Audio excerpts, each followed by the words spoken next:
surganya tempat kerja itu kadang-kadang mereka hanya nilai dari gimmick-gimmick yang murah loh, Coach. Saya di proses rekrutmen itu pernah beberapa kali mempertimbangkan orang karena good looking. Nggak terlalu percaya setiap orang punya loyalitas, Coach. Oh, oke. Iya, jadi yang bikin dia bertahan tuh bukan dia loyal.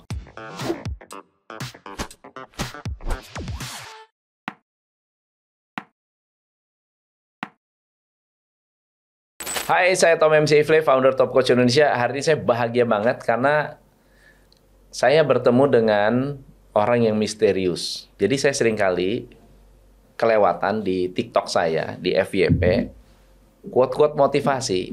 Tapi motivasinya nampar banget. Beliau adalah seorang inspiring leader.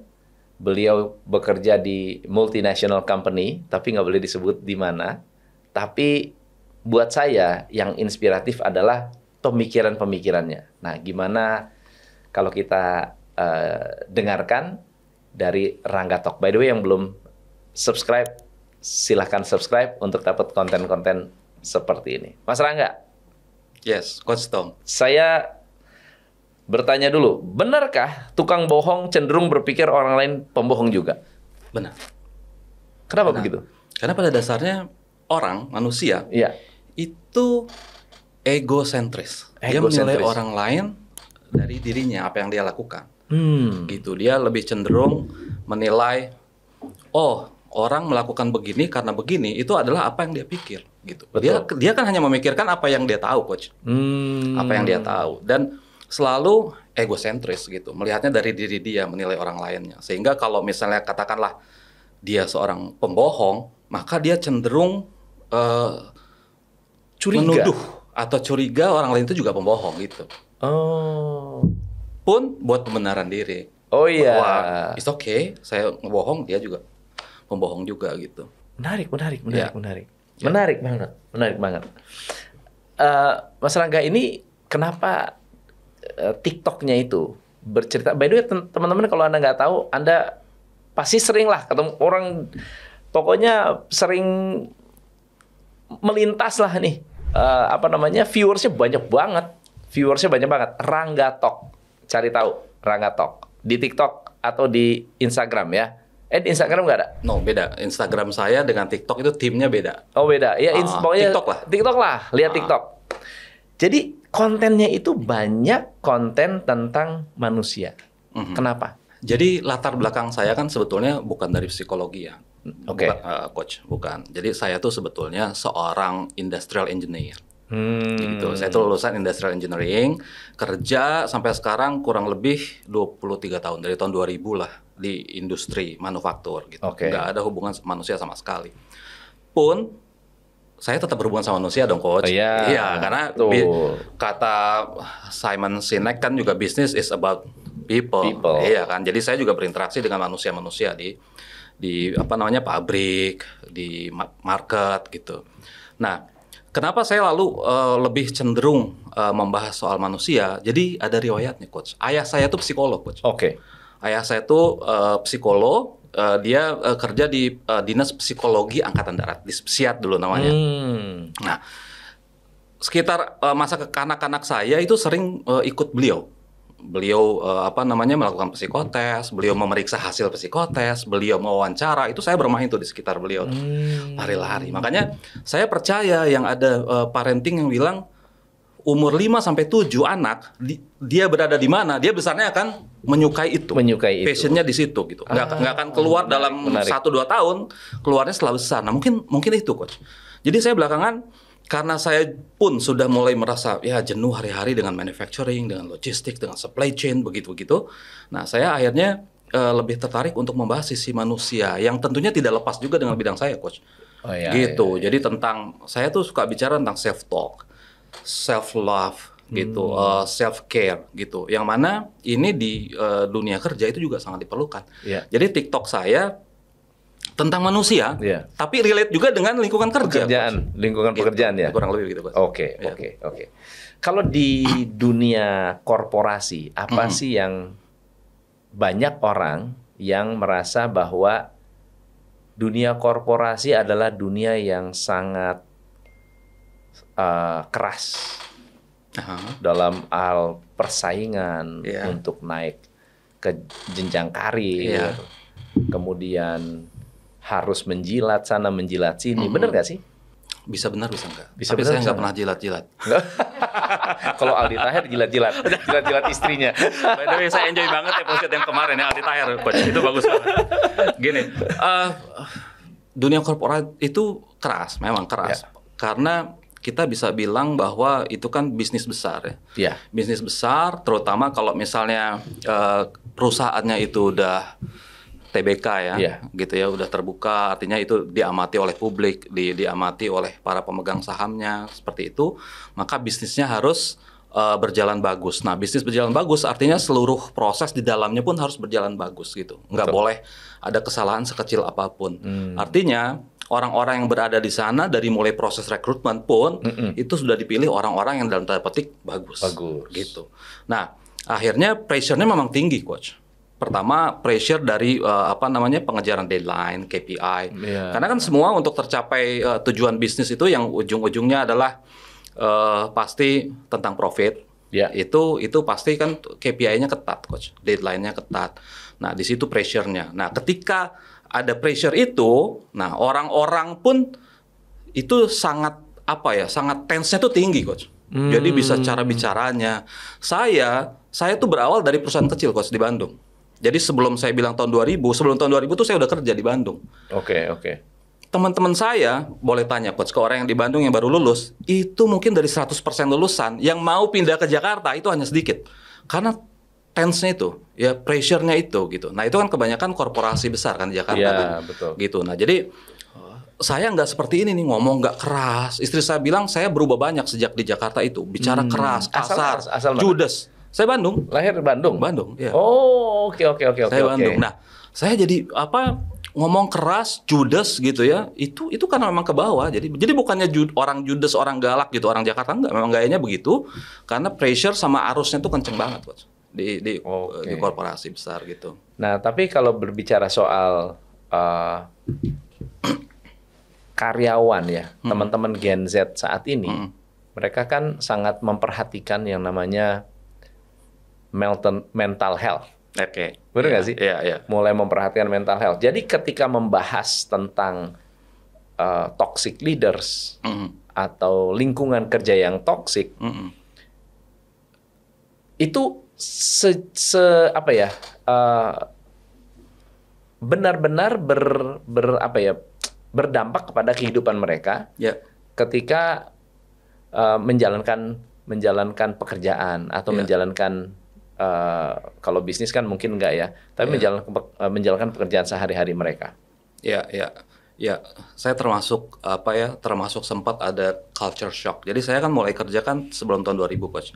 Tahun 2000 saya sudah mulai punya tim 3 orang gitu kan. Yang mana saat itu kan belum millennials dong. Benar. Masih bawahan saya masih yang bangsa seusia atau lebih muda pun belum millennials. Lalu berjalan waktu, by the way saya sempat 7 tahun di Saudi kerja di perusahaan joint venture-nya perusahaan saya sekarang ini juga di Saudi. Nah, itu saya mulai punya banyak tim juga di bawah saya. Masih yang senior-senior juga. Nah, saat saya kembali ke Jakarta lagi, itu kurang lebih tahun 2011, saya baru mulai punya tim yang anak-anak milenial. Nah, di situ saya ada culture shock. Soal definisi hard work. Bukan mereka yang shock, kita yang shock. Bukan, karena jumlah mereka lebih banyak, coach.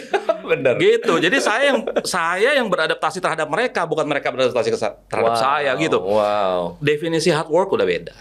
Gitu. Begitu kita bilang, kamu kalau mau sukses harus kerja keras, datang pagi, pulang malam, langsung toxic saya. Langsung toksik gitu ya? Langsung dianggap toxic leader, coach. Langsung dianggap tidak berempati. Tidak berempati gitu. Lalu saya bilang, nanti kalau misalnya ada deadline untuk Senin, kita belum selesai di Jumat, Sabtu kerja ya. Itu pun mereka keberatan. Sementara di angkatan saya, waktu saya muda itu ya, tahun 2000, coach. Itu saya pernah Jumat, jam 5 sore, atasan saya datang. Rangga, jam 5 sore, coach. Saya kan 8 to 5 kan, jam 8 sampai jam 5. Jam 5 sore, Rangga, tolong periksa report ini, saya mau ada di meja saya Senin jam 8 pagi. Jam 5 sore Jumat. Berarti kan pilihannya saya kerja Jumat sampai malam atau Sabtu kerja kan? Iya. Nah, saat itu kita nggak ngeluh tuh, coach. Maksudnya kita menganggapnya, ya oke deh, itu emang tugas saya gitu. Kita kerjakan. Tapi kalau sekarang saya nggak yakin deh. Saya nggak yakin bahwa mereka bisa dengan baik menerima ini gitu. Jadi apa sih sebetulnya yang diharapkan dari teman-teman Gen Z, millennials, angkatan kerja yang baru-baru inilah?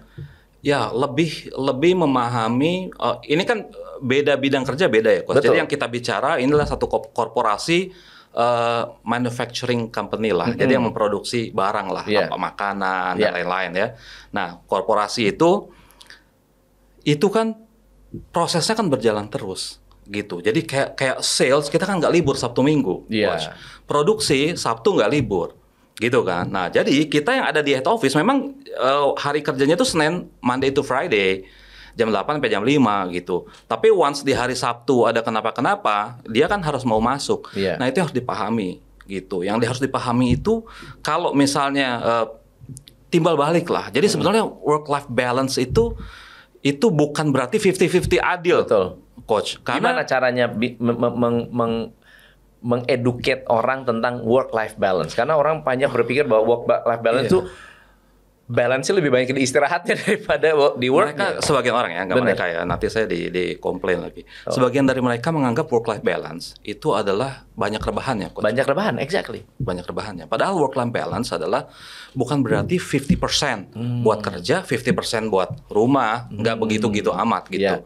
Tapi adalah ketika kita happy di keduanya, Coach. Di rumah happy, di pekerjaan happy, gitu kan? Bener. Nah, di rumah happy, di pekerjaan happy, bukan tentang bagi waktu, Coach. Bukan tentang bagi waktu harus adil, bukan tentang kerjaan tuh harus dikit, gitu ya. Bukan tentang di rumah itu harus begini, bukan. Tapi mindset, Coach.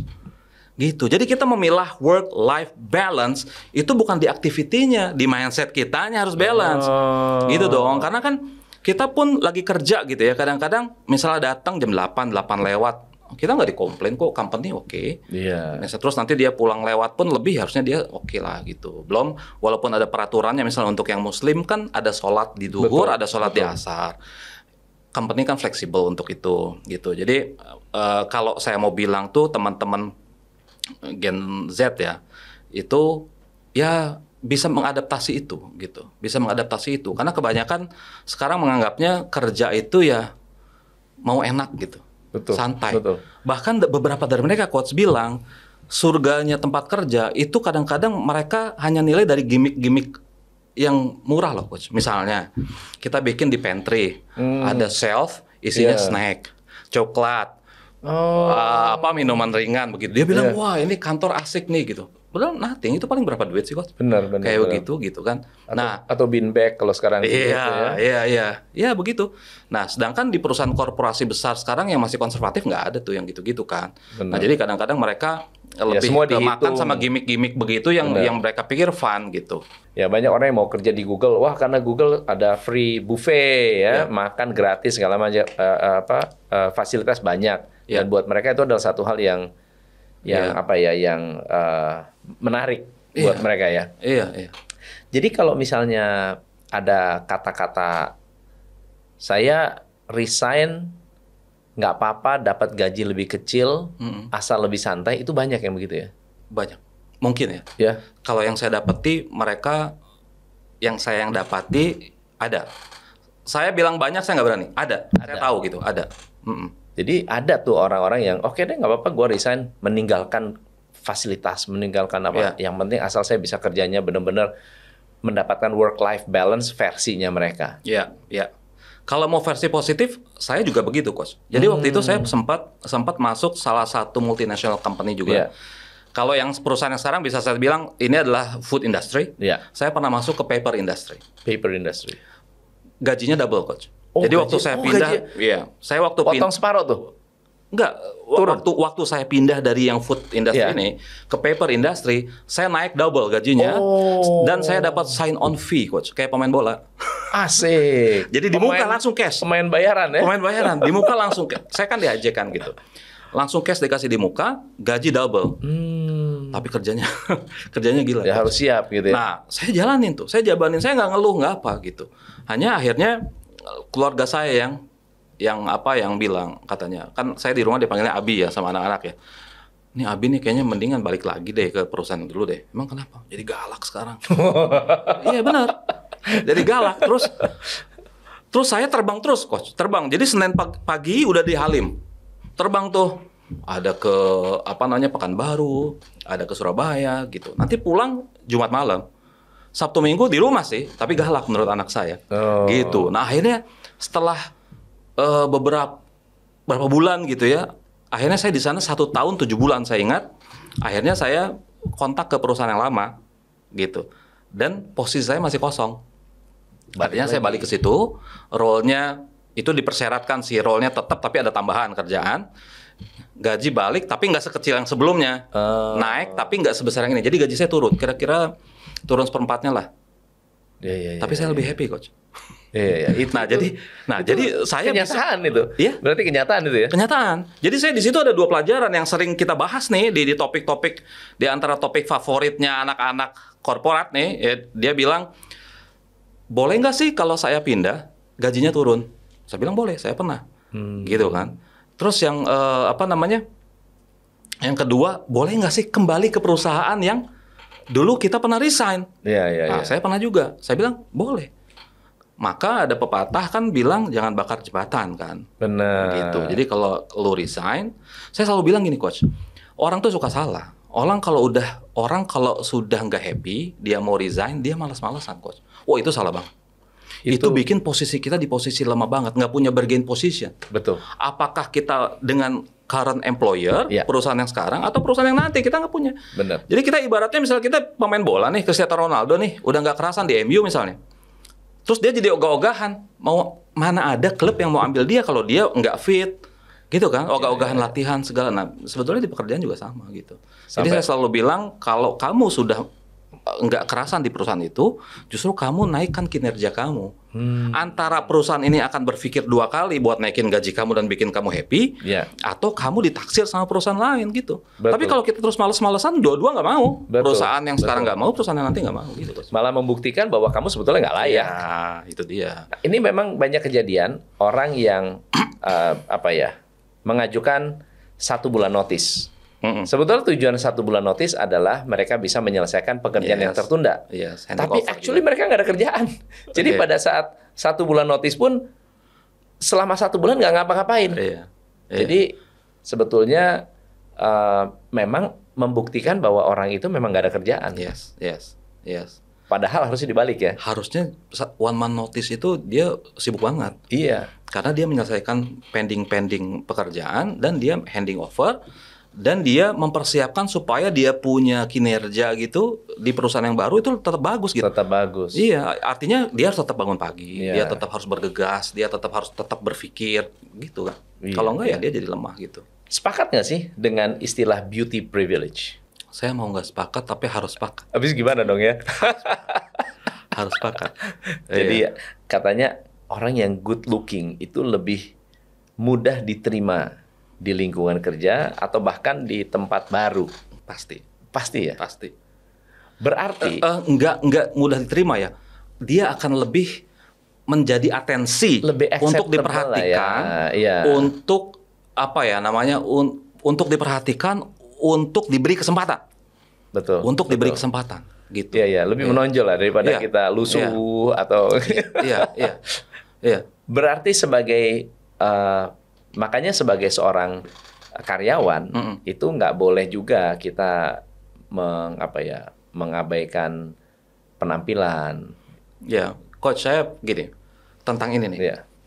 Saya kan kerja kan sekarang di head office di gedung tinggi gitu ya, pencakar langit di sentral bisnisnya Jakarta, bukan di CBD, tapi di Sudirman, which is itu kan kantor-kantor besar semua. Mengkilat semua dong, coach. Kadang-kadang saya bilang ke istri saya, nih baju udah lusuh nih. Masih bagus begitu? Enggak. Coba lihat kalau aku lagi masuk kantor, langsung lusuh. Karena semuanya mengkilat. Begitu kan? Artinya harus bagus dong. Betul. Gitu loh, kacanya mengkilat, orang-orang rapi semua, kita langsung kelihatan berbeda gitu. Bener. Nah, itu saya sering lihat, orang yang datang misalnya ya, karena dia datang naik motor, dia datang pakai sendal gitu, lalu dia pakai celananya masih dilipat gitu. Terus sebagian orang, maaf saya pun Muslim gitu ya, dan suka sholat di masjid juga. Nah sebagian orang jalan kaki pakai sendal untuk ke masjid, lalu dia keluar begitu. Kalau saya saya nggak berhak ngejudge mereka, tapi menurut saya seharusnya nggak begitu. Seharusnya tetap pakai sepatu yang tetap yang bersih, tetap pakaian yang rapi, gitu kan? Karena supaya orang menilai kita itu seorang yang punya nilai gitu, punya value. Karena orang menilai dari tampilan dulu, Coach. Nggak bisa. Kita jual produk pun kan packagingnya dulu yang dilihat. Iya, di shelf itu kan packaging yang dinilai, Coach. Betul. Iya, dia nggak langsung tahu isinya. Bahwa dia akan repeat beli lagi atau enggak itu kualitas barangnya. Tapi bahwa dia pertama kali terkesan untuk membeli kan packagingnya waktu dia belum kenal gitu. Nah, orang pun sama. Dia akan lihat penampilan kita dulu. Bersih apa enggak, penampilan kita rapi apa enggak gitu. Ya, mohon maaf, harusnya orang tidak dinilai dari penampilan, tapi faktanya manusia menilai dari penampilan. Iya. Don't judge the book by its cover, tapi kenyataannya kita beli buku masih dari covernya dulu. Masih diplastikin, Coach. Jadi kita nggak bisa lihat dalamnya. Kita lihat covernya gitu. Jadi kalau dari sisi persaingan dalam pekerjaan, good looking kan yang tidak good looking, nah gimana dengan yang tidak good looking? Apakah ada diskriminasi? Kalau bicara pekerjaan, misalnya kita kan ada bisa bedakan ya, misalnya back office atau yang di kantor dengan yang di frontliner ya. Nah, frontliner ini kan menghadapi misalnya customer, dia menghadapi klien gitu. Yang mana klien pun kan manusia dengan nature-nya dia yang akan menilai dari penampilan.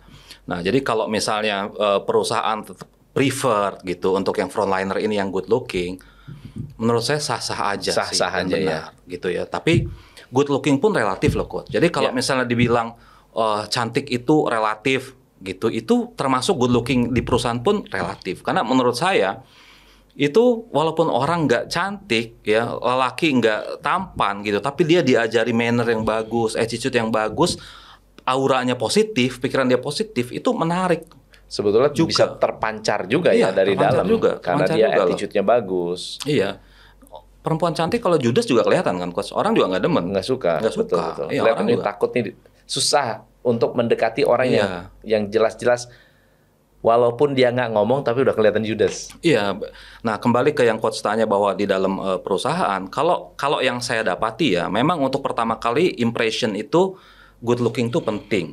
Jadi pertama adalah di rekrutmen tuh. Jadi kalau rekrutmen itu saya selalu bilang, saya kan suka kalau lagi ada waktu deh, ada orang yang Pak Rangga tolong review CV saya dong gitu. Itu saya review. Dan yang pertama kalau dia taruh foto, saya lihat dulu kalau fotonya tidak representatif menurut saya pasti suruh ganti. Antara kamu gak usah taruh foto atau kamu taruh foto yang bagus. Misalnya smart casual saya bilang gitu, yang kamu kelihatan smart, rapi, bersih gitu, enak ditemui gitu. Kalau misalnya kamu nggak punya foto itu, dihilangin dulu aja fotonya, nggak usah gitu. Jadi dari rekrutmen. Nah, nanti setelah masuk rekrutmen, terus terang saya di proses rekrutmen itu pernah beberapa kali mempertimbangkan orang karena good looking untuk masuk gitu.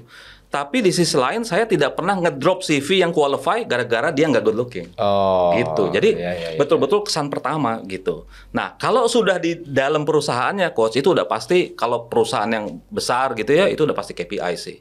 Jadi udah KPI. Kecuali sudah tidak terlalu benar-benar diperhatikan lagi ya. Kecuali tadi ya yang soal frontliner kah atau PA atau sekretari atau pramugari gitu ya. Pramugari. Nah, kalau di misalnya PA-nya director gitu kan, dia suka dampingi masuk ke meeting-meeting, tentu dia pengen yang pendampingnya kan juga orang-orang lihat kan good looking gitu kan. Nah, itu sih oke. Tapi kalau secara umum itu udah KPI sih, Coach. Jadi betul-betul KPI on paper, dia performanya bagaimana gitu, udah nggak terlalu lihat soal itu. Ini ada pertanyaan yang bagus dari teman-teman bahwa walaupun sebetulnya sudah ada KPI, sebenarnya pengaruh nggak sih KPI terhadap good leader and bad leader?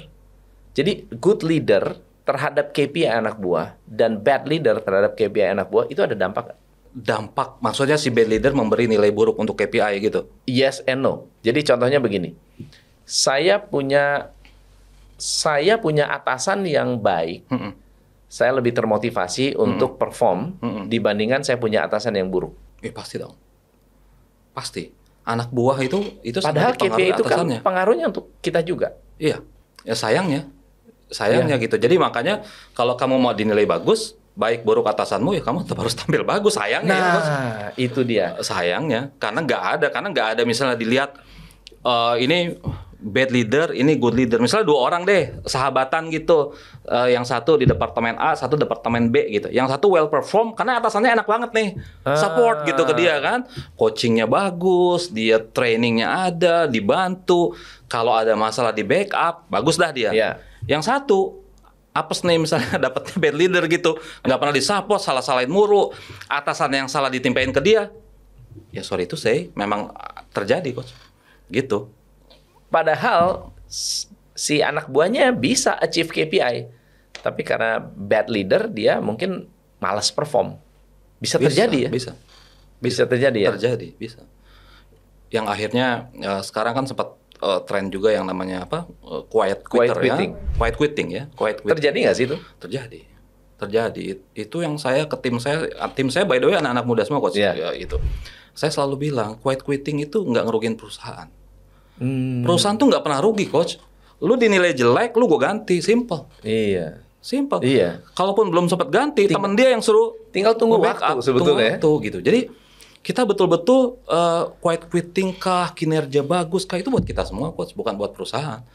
Ya perusahaan beruntung aja punya kita kalau dia terus misalnya gini, wah lu pekerja keras ya, gaji cuman segitu lu ya, untung banget perusahaan punya lu. Ya dia beruntung, udah. Karena gua kerja keras, karena gua pekerja keras. Gua kinerja bagus, karena gua kinerja bagus. Once gua nggak kerasan, gua pindah gitu aja. Iya. Iya. Gitu. Jadi sebetulnya sebagai karyawan, kalau kita memang benar-benar mau menjadi orang, bukan melihat, wah saya ngapain gua kerja bagus-bagus, nanti yang dapat nama bos gua.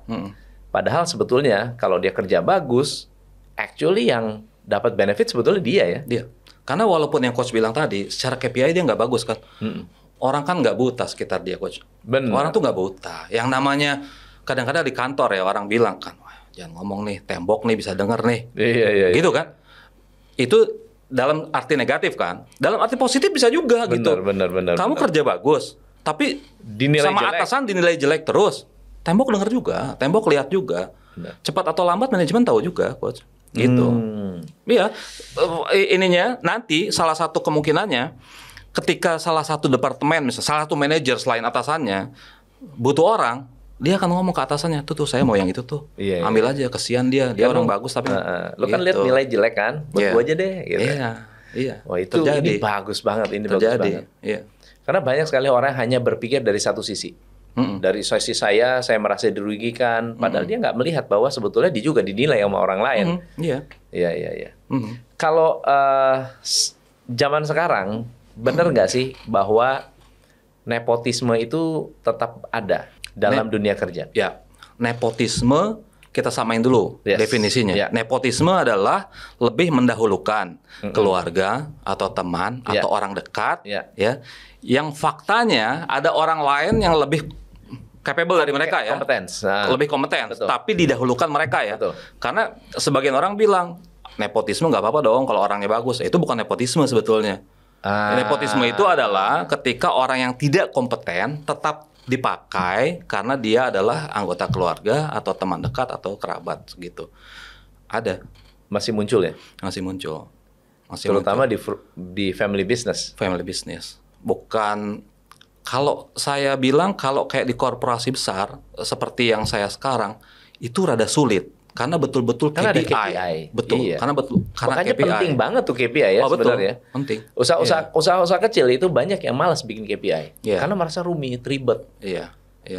Jadi supaya membuat orang itu sadar bahwa dia itu perform atau tidak, sebetulnya KPI itu adalah salah satu hal yang bisa membalance antara nepotisme dan tidak nepotisme, bad leader, good leader, bener nggak? Iya. Dikontrolnya dari situ. Jadi katakanlah kalau misalnya kamu mau nepotisme gitu, kamu ambil keluarga kamu berapa banyak, tapi performance departemen kamu tetap capai, perusahaan nggak mau tahu juga misalnya. Benar. Yang perusahaan keluarga ya, tetap nggak mau tahu juga gitu. Tapi kebanyakan perusahaan besar itu ada aturan, coach. Walaupun boleh, itu nggak boleh yang ada conflict of interest, nggak boleh ada yang jadi kayak misalnya di perusahaan saya sekarang gitu, itu keluarga boleh masuk tapi nggak boleh di departemen yang sama atau departemen yang bersinggungan. Suami istri udah nggak boleh ya? Boleh tapi harus misalnya beda cabang. Iya, beda cabang atau beda departemen, beda fungsi yang nggak ada konflik kepentingan di situ. Gitu. Oke. Seru. Iya. Kalau di startup juga, jadi kalau sekarang ini kan banyak karyawan, banyak startup yang nyari karyawan nggak gampang. Jadi yang pasti yang dicari ya orang yang mereka kenal, Yap. mereka udah tahu, udah Yap. kenal gitu ya. Jadi sebetulnya ada positif, ada negatifnya juga. Kalau dia tahu memang bagus ya namanya udah bukan nepotisme. Iya, ini ada yang menarik gini, Coach. Jadi kan saya kan tuh banyak yang komen tuh di TikTok ya kan. Nah, selalu nih Coach yang di antara yang dikeluhkan mereka itu peran orang dalam. Iya, Peran orang dalam. Benar. Nah, terus saya sempat baca-baca gitu. Ternyata ada satu penelitian bilang generasi Z ini dari 2.000 responden nih ditanya, itu kurang lebih kalau nggak salah 68% dia bilang dia kerja dari orang dalam. Tahu gitu ya? Tahu lokernya dari orang dalam, dia masuk karena orang dalam. 68%, more than 50% loh, Coach. More than 50% orang dalam juga. Iya, more than 50% kan, 68% kan gitu. Yang mana katanya konon angkatan sebelum-sebelumnya itu maksimal cuma di 33% orang dalam.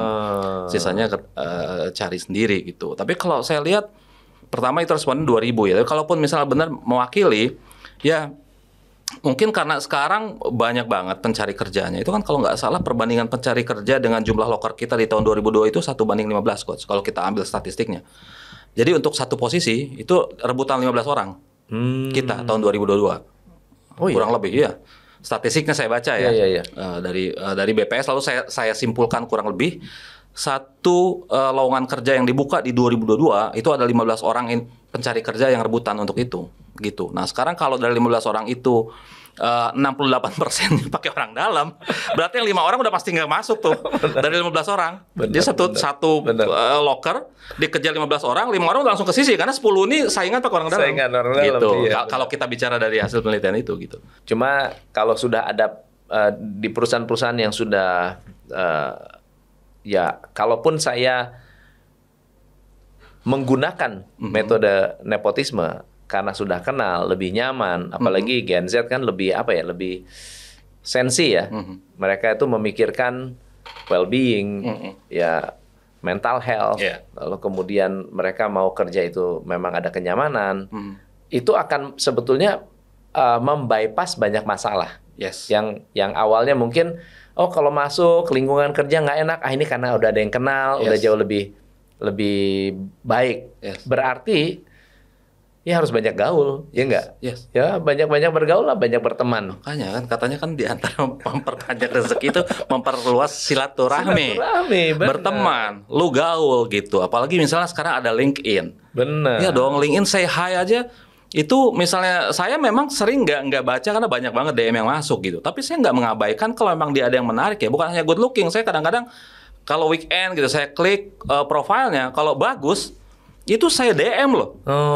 Kirim CV kamu gitu. Itu kan orang dalam juga. Benar. Tapi orang dalam yang jemput bola dalam hal ini bukan dia yang cari kan. Jadi memang betul Coach. Jadi instead of kita dari yang regular rekrutmen, pasang iklan, lalu masuk sekian banyak aplikan, lalu kita seleksi, itu kan nguras energi, nguras biaya, pun kita belum tentu dapat yang kita mau gitu. Tapi kalau orang yang udah kita kenal, attitude-nya tahu, kan attitude penting banget kan, attitude tuh penting banget, attitude-nya udah tahu gitu, terus dia kita sudah punya chemistry gitu, itu juga nggak salah. Ada pengaruh nggak dengan orang-orang yang bekerja, ini orang dalam nih, ini dari orang dalam. Ada pengaruh nggak dengan orang-orang yang tidak masuk karena orang dalam? Tergantung orang dalamnya itu siapa. Kalau orang dalamnya owner, hati-hati dah, dia bawaan owner. Nah, dia udah punya nama sendiri tuh. Jadi kalau dia masuk orang dalamnya owner, dia orang bawaan owner. Kalau dia masuk orang dalamnya manajer, dia orang bawaan Pak Manajer. Seperti itu. Ini kita bicara di perusahaan yang luas yang termasuk mid sama yang perusahaan nggak besar ya gitu yang terjadi seperti itu. Karena kalau di korporasi kembali lagi semuanya tuh udah settle kan, udah kaku gitu ya. Tapi 1-2 adalah biasanya bawaan owner seperti itu. Nah ya itu orang bersikap akan berbeda sih, lebih sungkan gitu. Nah kembali ke si yang di bawahnya juga Coach. Karena saya pernah ada orang titipan Coach. Waktu itu titipan CEO. Langsung masuk, dia masih fresh grad, dia masuk jadi supervisor, tapi orangnya asik Coach. Nah, orangnya asik, pandai baur gitu. Orang udah lupa tuh bahwa dia orang bawaan. Akhirnya dia diterima sebagai sosok dia aja gitu. Iya. Gitu. Jadi kembali ke orangnya juga. Jadi kalau misalnya kamu punya orang dalam, privilege yes, tapi kamu pandai-pandailah bawa diri gitu supaya kamu bisa diterima tidak dengan embel-embel orang bawaan itu gitu. Oke. Kalau saya bukan orang bawaan, lalu kemudian ternyata punya atasan yang sangat pilih kasih. Apa sih yang harus saya lakukan? Pilih kasih, punya anak emas. Ya, saya tuh selalu bilang gini, kalau menurut saya ya, karena saya pun ngalamin, Coach. Iya. Saya ngalamin, saya bukannya nggak ngalamin loh. Saya pernah masuk di satu perusahaan, saya merasa performance saya bagus, tapi saya selalu dipandang sebelah mata gitu. Dia ada orang lain yang lebih dia kedepankan, yang orang lamanya mereka lah gitu. Nah, saya selalu pikir prinsip saya ya kita tetap perform aja, Coach. Karena semakin kita nggak perform, semakin kita nggak support, itu semakin dia enak banget buat mojokin kita. Semakin membenarkan. Membenarkan gitu. Bener kan? Makanya gue belakangin tuh, begitu tuh. Gitu kan? Tapi kalau kita terus perform, dia nggak bisa, nggak ada alasan gitu buat nyingkirin kita.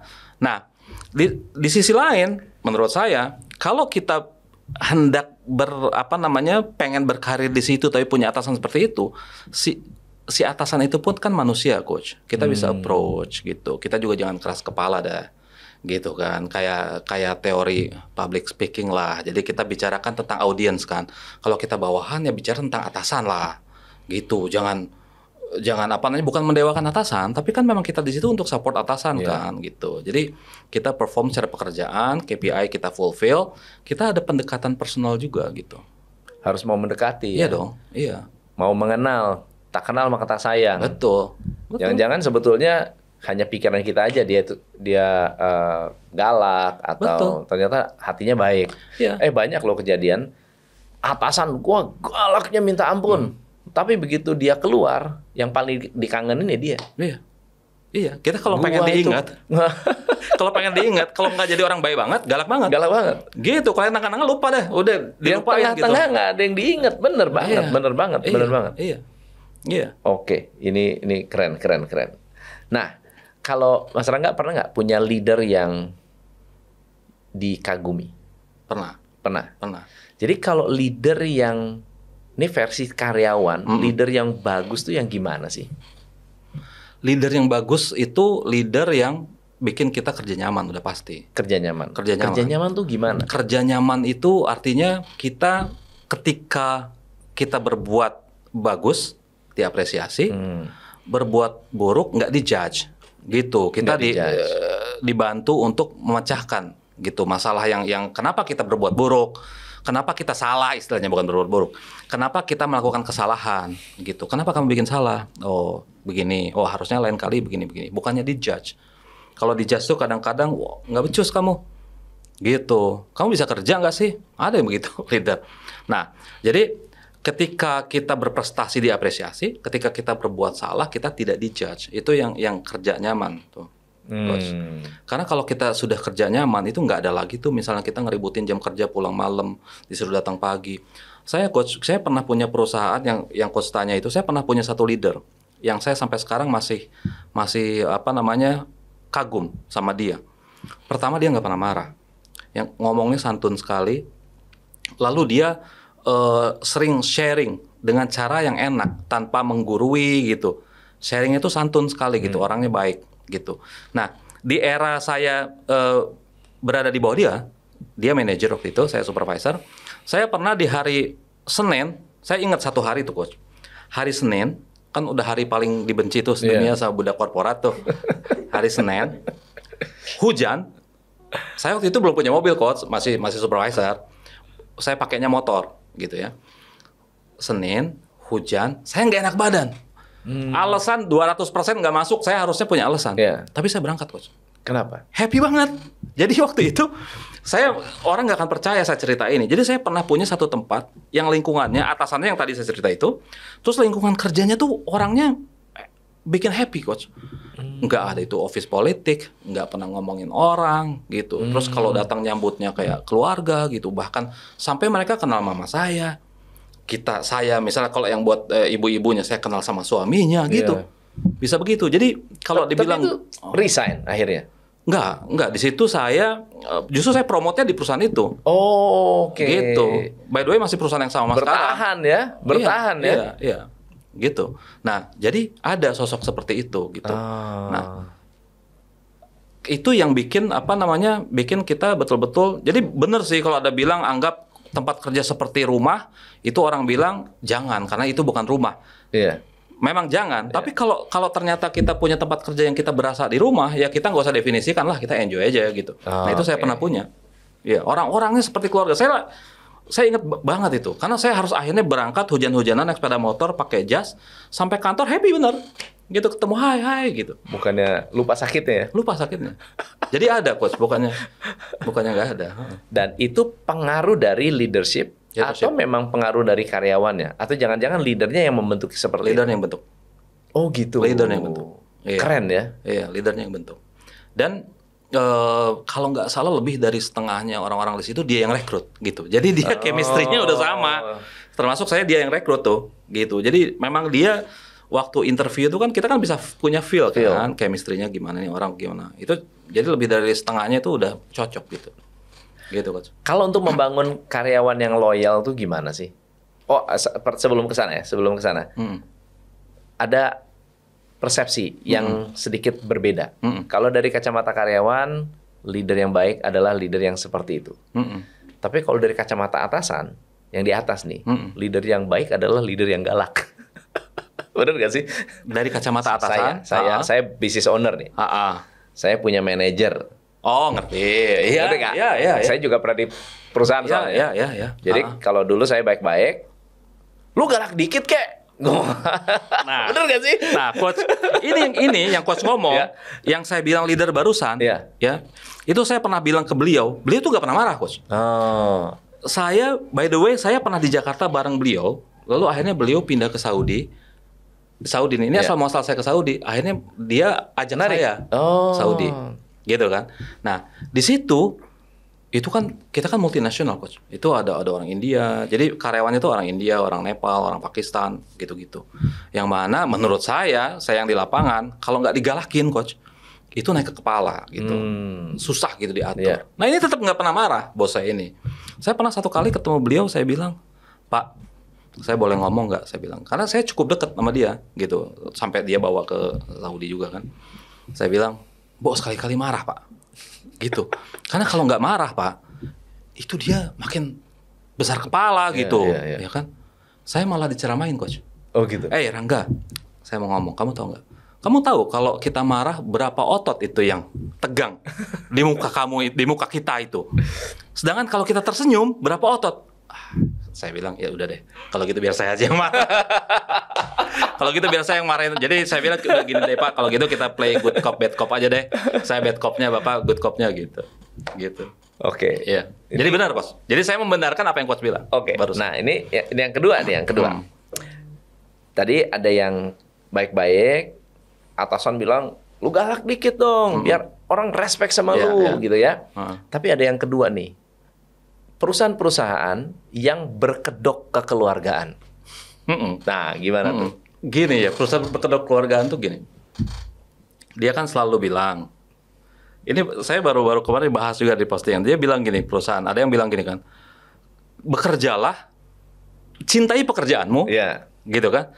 Kerjakan yang kamu cintai atau cintai pekerjaan kamu, gitu kan. Artinya, si perusahaan keluarga ini bilang, hey karyawan, cintai pekerjaan kalian, cintai perusahaan ini, gitu dong. Tapi di hari yang lain, ketika dia marah, dia maki-maki, terus dia bilang, jangan ambil hati ya. Bagaimana? Lu suruh mencintai perusahaan itu, ya kan? Nah cinta kan pakai hati, coach. Tapi di sisi lain dia bilang, jangan ambil hati ya. Saya marah tadi itu profesional, dia bilang nggak bisa. Nah artinya itu kan standar ganda gitu. Standar ganda ya. Standar ganda. Nah perusahaan yang kekeluargaan tuh biasanya begitu. Dia mengambil apa ya? Standar ganda akhirnya itu sebetulnya hanya supaya si karyawan loyal, supaya si karyawan kerja baik gitu. Tidak menuntut, nggak nuntut gitu. Jadi kalau pulang malam lu gua kasih lembur kan keluarga gitu. Iya. Nah, ada yang begitu, ya perusahaan keluarga lah biasanya. Ya, ini yang dengerin podcast gue nih ketampar-tampar nih kayaknya nih. Iya, Tapi saya juga itu ntar ditampar orang. Itu kenyataan sih, kenyataan ya. Tadi ya kembali ke loyalitas. Jadi dalam bisa nggak sih membuat karyawan tuh loyal? Atau jangan-jangan sebetulnya loyalitas itu sebetulnya adalah loyal terhadap dirinya sendiri. Bener? Artinya gini, kita bisa nggak sih merangsang loyalitas seseorang atau karyawan? Atau sebetulnya karyawan itu sebetulnya dia loyal selama masih ada untungnya doang? Saya nggak terlalu percaya setiap orang punya loyalitas, Coach. Oh, oke. Iya, jadi yang bikin dia bertahan tuh bukan dia loyal, tapi dia nyaman. Nyaman. Gitu. Jadi kalau misalnya saya pernah tahu ada orang waktu saya join di tahun 2000, dia posisinya adalah admin, data entry. Iya. Waktu saya akhirnya keluar dari perusahaan itu, setelah berapa belas tahun, dia masih data entry. Usianya di atas saya gitu. Sampai pensiun dia data entry gitu. Nah, orang bilang dia loyal. Menurut saya bukan loyal, dia nyaman. Dia nyaman. Gitu. Jadi perusahaan kalau mau bikin Malah kalau dia angkat jadi supervisor, dia resign kali ya. belum tentu. Bener gak? Belum tentu. Iya. Iya. Jadi alih-alih kita bilang bahwa kita harus bikin karyawan loyal, kita bikin dia nyaman aja. Nyaman artinya kebutuhan dia terpenuhi gitu ya. Apa namanya? Kan kenyamanan itu kan datang dari persamaan ekspektasi kan. Iya. Dia kan punya ekspektasi, perusahaan kasih ekspektasinya ketemu, ya udah dia nyaman. Gitu. Jadi kalau bicara loyal, saya nggak yakin ada orang yang bertahan lama karena loyal. Itu karena dia nyaman gitu. Oke. Karena manusia itu pada dasarnya loyalnya hanya sama diri sendiri, Coach. Atau sama goalnya dia sendiri. Selama Iya, ada diri untungnya. sendiri. Betul. Iya. Betul, sama diri sendiri.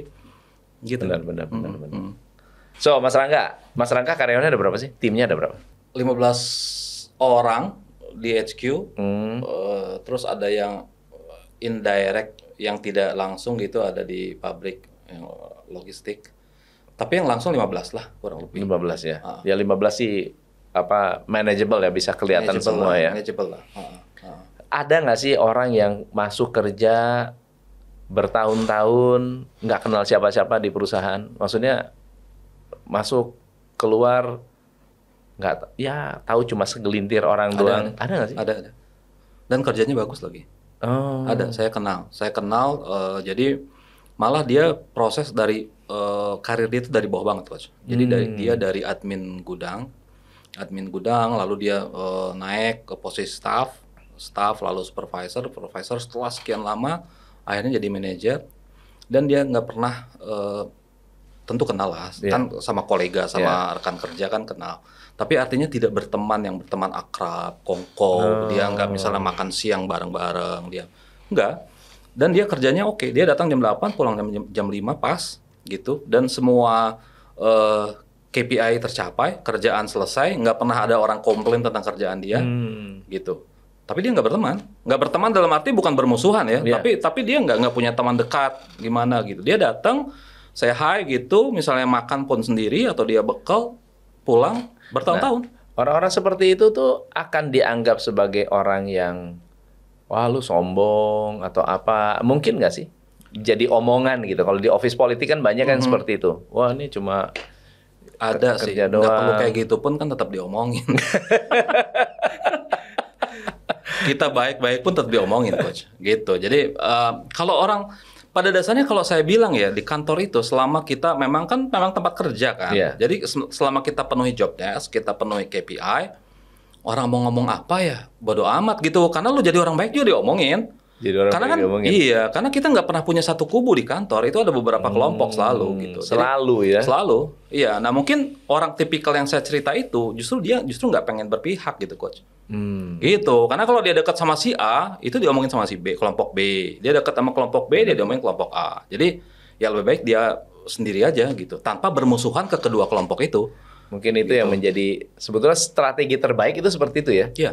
Memang kerja profesional, datang untuk bekerja, bukan untuk berteman, bukan untuk mencari apa atau mencari jodoh. Ya kecuali kalau memang mencari jodoh ya. Nah, itu beda cerita ya. Iya, kembali ini sangat tergantung sih ya, relatif. Jadi perusahaannya seperti apa, lingkungannya seperti apa.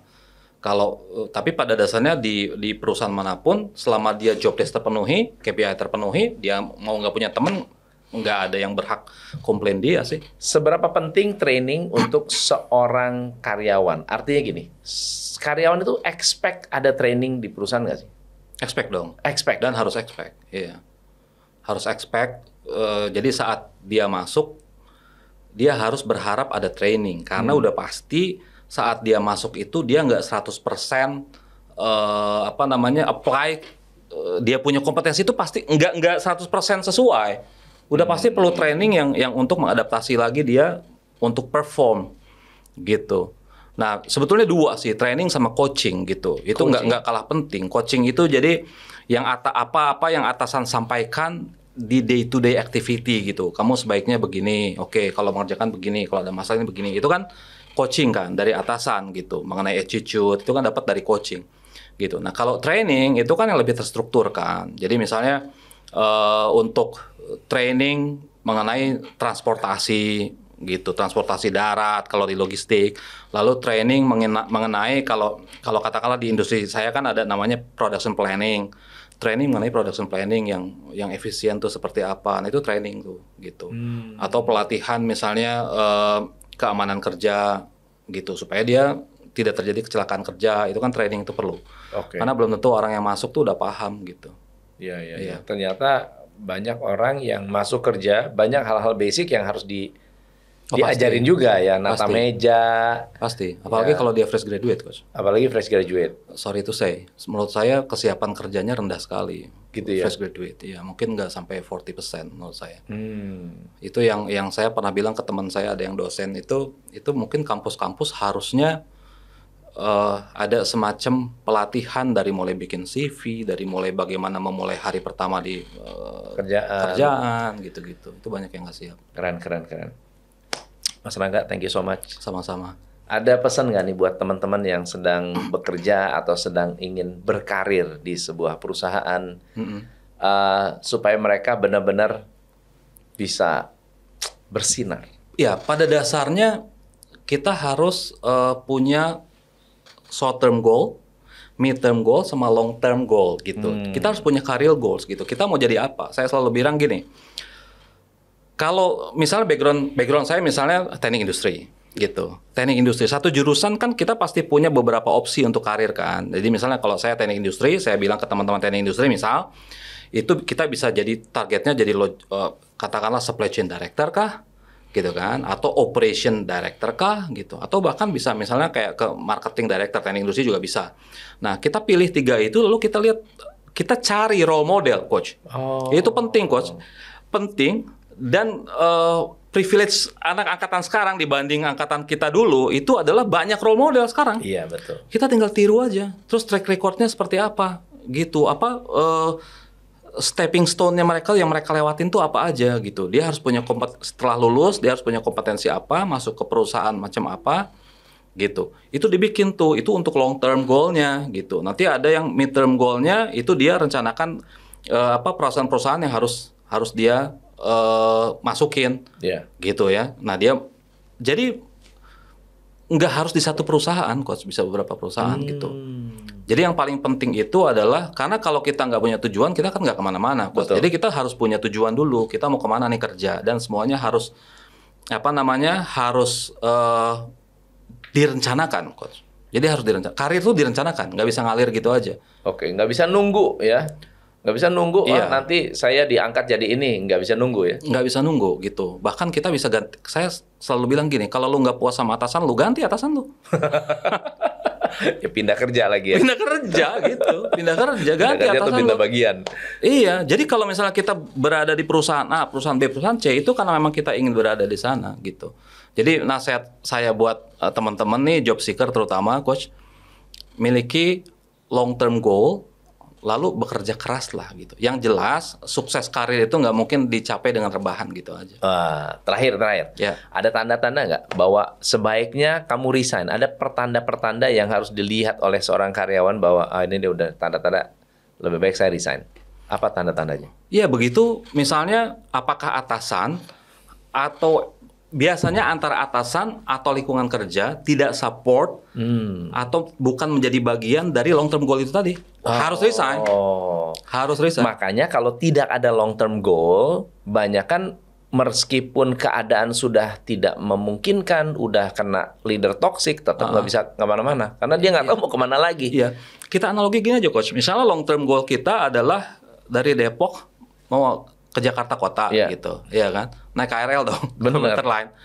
Setelah naik, ternyata ini KRL mau belok ke Bekasi, Coach. Turun lah di stasiun terdekat. Benar. Turun stasiun terdekat, pindah ke KRL yang tujuannya stasiun Jakarta Kota gitu. Very good analogi. Teman-teman, sudah subscribe belum? Kalau udah subscribe. Kalau belum subscribe dulu. Kalau belum ke Rangga Talk dulu. Ya, cek quote motivasinya dahsyat-dahsyat dari kehidupan sehari-hari. Mas Rangga, thank you. Hatur nuhun. Sami-sami. Sampai ketemu next time, teman-teman. Thank you so much. Saya Tom MC Ifle. Salam pencerahan. Hanya di Top Coach Indonesia.